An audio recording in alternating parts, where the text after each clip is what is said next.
আসে যখন তার বাবা অসুস্থ হয়ে পড়েন। হিরে রাহুল, তুই কেমন আছিস বাবা? তোর পড়াশোনা কেমন চলছে? বাবা, আমি ভালো আছি, তবে তোমার অবস্থা কেমন?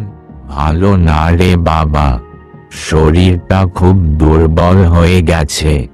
কিন্তু তুই তো আমার স্বপ্ন, আমার আশার আলো। তোমার জন্যই এই পৃথিবীতে আছি।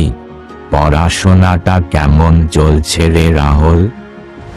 ভালোই চলছে বাবা, আশা করি তুমি পাশে থাকলে আমি সব কিছুই পারবো। বাবা, তোমার সাহায্য ছাড়া কিছুই সম্ভব ছিল না, তোমার শিকড়েই আমি শক্তি পাই। রাহুল, তবুও তুমি জীবনটা ভালোভাবে কাটাও। তোমার পথে কোনো কষ্ট আসলে তা মোকাবিলা করো। মনে রেখো, বাবা সব সময় তোমার পাশে আছে। বাবা, তুমি তো আমার জন্য সবকিছু করেছো। বাবা, তোমার শিক্ষা, তোমার আদর্শ আমি কখনোই ভুলবো না। তুমি ভালো না থাকলে আমি কিভাবে থাকতে পারবো বাবা? পরিবারের দায়িত্ব কাঁধে নিয়ে তাকে পড়াশোনার পাশাপাশি কাজ করতে হয়। মাঠে কাজ করা, গৃহস্থালী কাজ আর পড়াশোনা, এই তিনটে জিনিস একসঙ্গে সামলানো তার জন্য খুবই কঠিন ছিল।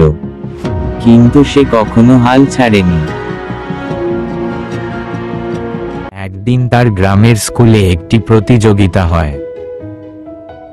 স্কুলের প্রধান শিক্ষক সবাইকে বললেন, এবছর আমরা একটি বিশেষ প্রতিযোগিতা আয়োজন করব, যেখানে প্রতিটি শ্রেণীর ছাত্রছাত্রীদের ভালো ফলাফলের জন্য পুরস্কৃত করা হবে। এই প্রতিযোগিতা শুধু একাডেমিক নয়, বরং সৃজনশীলতা এবং পরিশ্রমের ভিত্তিতেও হবে।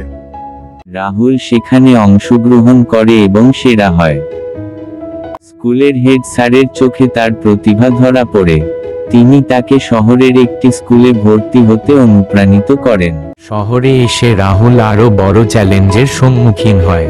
রাজু, আমরা গ্রামের স্কুলে পড়তাম, সেখানকার ক্লাসরুমে কোনো এসি নেই, অথচ তোমাদের এখানে তো সব জায়গায় এসি রয়েছে। কিন্তু রাহুল, এসি ছাড়া তো পড়াশোনা সম্ভব নয়। তবে তোমরা কিভাবে কাজ চালিয়ে নাও? কোন সমস্যা হয়নি? তোমরা কি এখানকার রাস্তা বুঝতে পারো? এত গা ভরা মানুষ আর ট্রাফিক। হ্যাঁ, রাস্তা নিয়ে তো প্রথম দিনেই ভয় পেয়ে গিয়েছিলাম। আমাদের গ্রামের রাস্তাগুলো তো এত শান্ত, এখানে এত গাড়ি কোথায় থেকে আসে? রাহুল, এটা সত্যিই অস্বাভাবিক, কিন্তু কিছুদিন পরে তুমি এই পরিবেশে অভ্যস্ত হয়ে যাবে। শহরের বাচ্চারা সব ধনী পরিবারের, তাদের সঙ্গে তাল মিলিয়ে চলতে তার অনেক পরিশ্রম করতে হয়।